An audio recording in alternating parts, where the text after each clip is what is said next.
Welcome to my YouTube channel. हम लोग हिंदी साहित्य के एक प्रसिद्ध साहित्यकार मुंशी प्रेमचंद की जो है प्रमुख रचनाओं को देखने और समझने का प्रयास करेंगे, जिसको मैंने एक वाक्यांश के रूप में रखा है।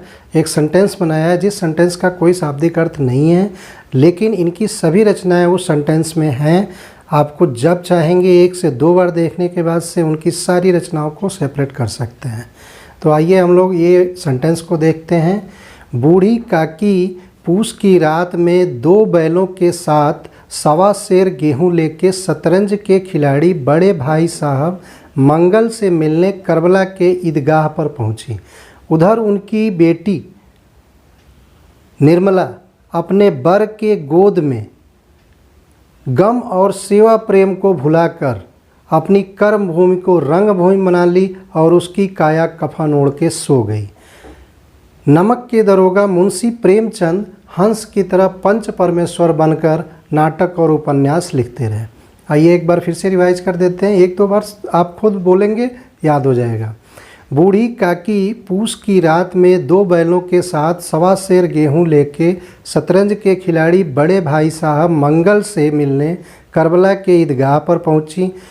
उधर उनकी बेटी निर्मला अपने बर की गोद, यानी गोदान शब्द है यहाँ पे, बर के गोद में ही गम और सेवा प्रेम को भुलाकर अपनी कर्म भूमि को रंग भूमि बना ली और उसकी काया कफन ओढ़ के सो गई। नमक के दरोगा मुंशी प्रेमचंद हंस की तरह पंच परमेश्वर बनकर नाटक और उपन्यास लिखते रहे। आइए हम लोग इसको ब्लैक बोर्ड पे देखते हैं एक एक करके। इसको हम लोग सेपरेट करते हैं। कैसे? आइए हम लोग इसको देखते हैं। बूढ़ी काकी पूस की रात में 2 बैलों के साथ 1.25 सेर गेहूं लेकर शतरंज के खिलाड़ी बड़े भाई साहब मंगल से मिलने करबला के ईदगाह पर पहुंची। उधर उसकी बेटी निर्मला अपने बर की गोद में ही गम और सेवा प्रेम को भूलकर अपनी कर्म भूमि को रंग भूमि बना ली और उसकी काया कफन ओढ़ के सो गई। नमक के दरोगा मुंशी प्रेमचंद हंस की तरह पंच परमेश्वर बनकर नाटक और उपन्यास लिखते रहे। ये हम लोगों का सेंटेंस है। आइए इसको हम लोग अलग अलग करते हैं, देखते हैं इनकी कौन कौन सी इसमें प्रमुख रचनाएं हैं। देखिए हम लोग बात किसकी कर रहे हैं? मुंशी प्रेमचंद की बात कर रहे हैं। ये ध्यान रखिएगा, मुंशी प्रेमचंद जो है 1880 में इनका जन्म हुआ था और 1936 में इनकी मृत्यु हुई थी। हम लोग आइए देखते हैं। बूढ़ी काकी इनकी सब प्रमुख रचना है। दूसरा पूस की रात। तीसरा 2 बैलों की जोड़ी। 2 बैलों की जोड़ी यहाँ पे हम कर देते हैं जोड़ी। 2 बैलों से ध्यान में आ जाएगा, 2 बैलों की जोड़ी। 2 बैलों की जोड़ी के साथ 1.25 सेर गेहूं इनकी रचना है लेकर शतरंज के खिलाड़ी बड़े भाई साहब मंगल सूत्र इनकी जो है अंतिम और अपूर्ण रचना है। और इस मंगलसूत्र को इनके पुत्र जो है अमृत राय ने पूरा किया था। मंगलसूत्र से मिलने करबला इनकी एक रचना है, ईदगाह पर पहुंची। उधर उसकी बेटी से ध्यान रखेंगे, बड़े घर की बेटी, बड़े घर की बेटी इनकी रचना है। सिर्फ बेटी से निकल जाएगा, ध्यान पे आ जाएगा। 1-2 बार अगर आपको पता रहेगा तो निकालना और आसान हो जाएगा। निर्मला इनकी एक रचना है, बर से ध्यान रखेंगे, हम यहाँ पे लिख देते हैं वरदान।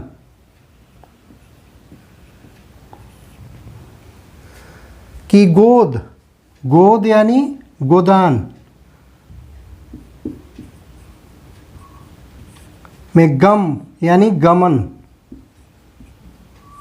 अब यहाँ पे देखेंगे सेवा प्रेम, यानी सेवा प्रेम का सेवा सदन, यहाँ पे आएगा सेवा सदन। और प्रेम से आएगा प्रेमाश्रय।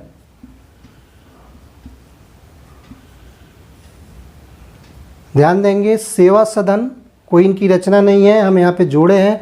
सेवा से सेवा सदन और प्रेम से प्रेमाश्रय और पौ से हो जाएगा प्रेम की वेदी और प्रतिज्ञा।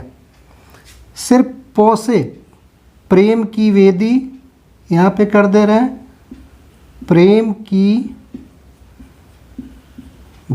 बेदी और प्रतिज्ञा। प्रतिज्ञा जो है एक विधवा जीवन पे इन्होंने दिया है। सेवा प्रेम, सेवा से सेवा सदन, प्रेम से प्रेमाश्रय, पे से प्रेम की वेदी और प्र से ही प्रतिज्ञा हो गया और मौ से हो जाएगा मान सरोवर। देखिए यहाँ पे हम जो है सेवा सदन से 1 2 3 4 5 इनकी प्रमुख रचनाओं को निकाले हैं। सेवा प्रेम, गम और सेवा प्रेम, गम से गमन, सेवा से सेवा सदन, प्रेम से प्रेमाश्रय, प्रे से प्रेम की वेदी और प्रतिज्ञा जो है विधवा जीवन पे है और मौ से मानसरोवर को भूलकर अपनी कर्मभूमि, कर्मभूमि इनकी प्रमुख रचना है जो एक अछूत समस्या से है। रंगभूमि, एक अंधेरे भिखारी सूरदास पे इन्होंने इसकी रचना किया है। रंगभूमि बना ली और उसकी काया, काया से कायाकल्प। कफन, कफन जो है इनकी जो है अंतिम कहानी है। मुंशी प्रेमचंद की अंतिम कहानी कफन है और अंतिम उपन्यास जो है इनका गोदान है। ध्यान रखेंगे, अंतिम उपन्यास गोदान है और अंतिम कहानी जो है इनका कफन है। और जो अधूरा रह गया था वो है मंगलसूत्र, जो इनके बेटे अमृत राय ने इसको पूरा किया था और अमृत राय ने ही एक इनकी जीवनी लिखा था, मुंशी प्रेमचंद या प्रेमचंद कमल के सिपाही। ध्यान रखेंगे, यहाँ पे हम नोट कर दे रहे हैं। अमृत राय ने लिखा है मुंशी प्रेमचंद कमल, कलम के सिपाही, कलम के सिपाही। और ये जो है मंगलसूत्र को यही पूरा किए थे जो अधूरा रह गया था, पूरा किए थे।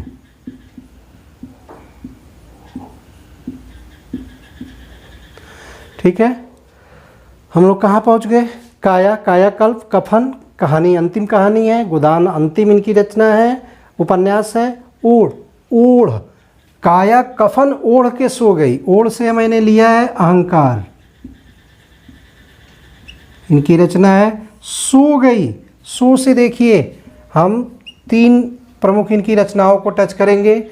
सो से पहला आएगा सोजे वतन।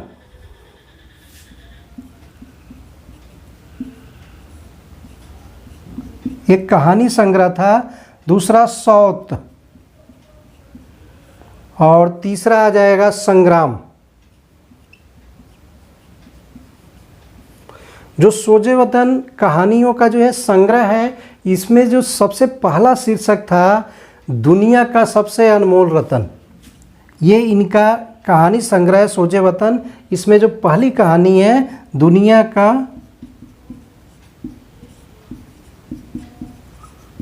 अनमोल रतन, पहला शीर्षक था। सो गई, नमक के दरोगा इनकी प्रमुख रचना है। हंस इनकी एकांकी है। पंच परमेश्वर इनकी रचना है। नाटक भी इन्हीं की रचना है और उपन्यास भी इन्हीं की रचना है। इस तरह से हम लोग जो है मुंशी प्रेमचंद से लगभग उनकी सभी रचनाओं को देखने और समझने का प्रयास किए हैं। एक बार हम फिर रिवाइज कर दे रहे हैं।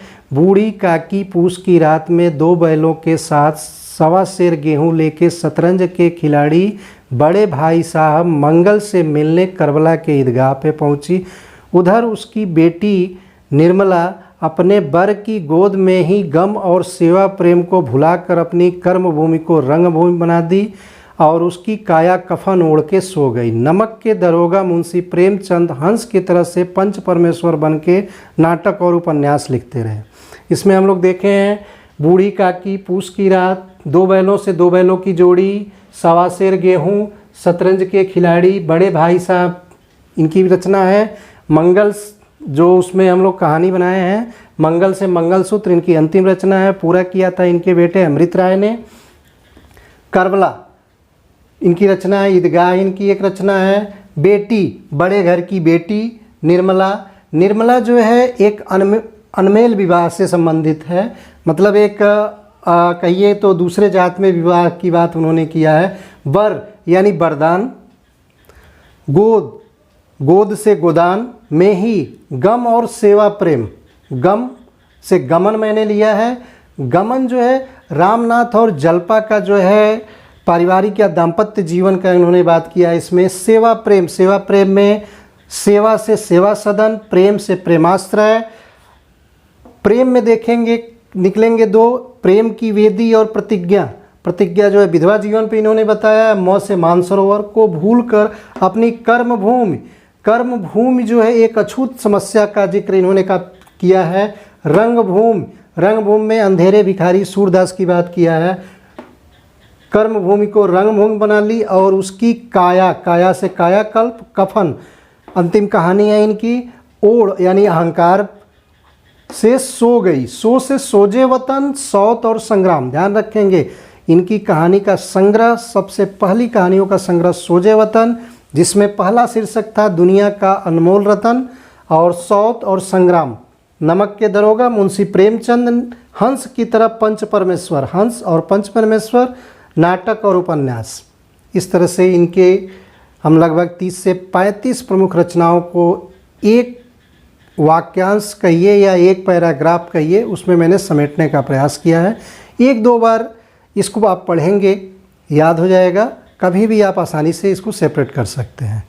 अगर हमारा प्रयास आप लोगों को अच्छा लगा हो तो मैक्सिमम लोगों को इस तरह का वीडियो शेयर करिए। लगभग हम 30 से 35 हिंदी साहित्य के साहित्यकारों की रचनाओं को इसी तरह से समेटने का मैंने प्रयास किया है। आगे आपको मैं भेजता रहूँगा। धन्यवाद।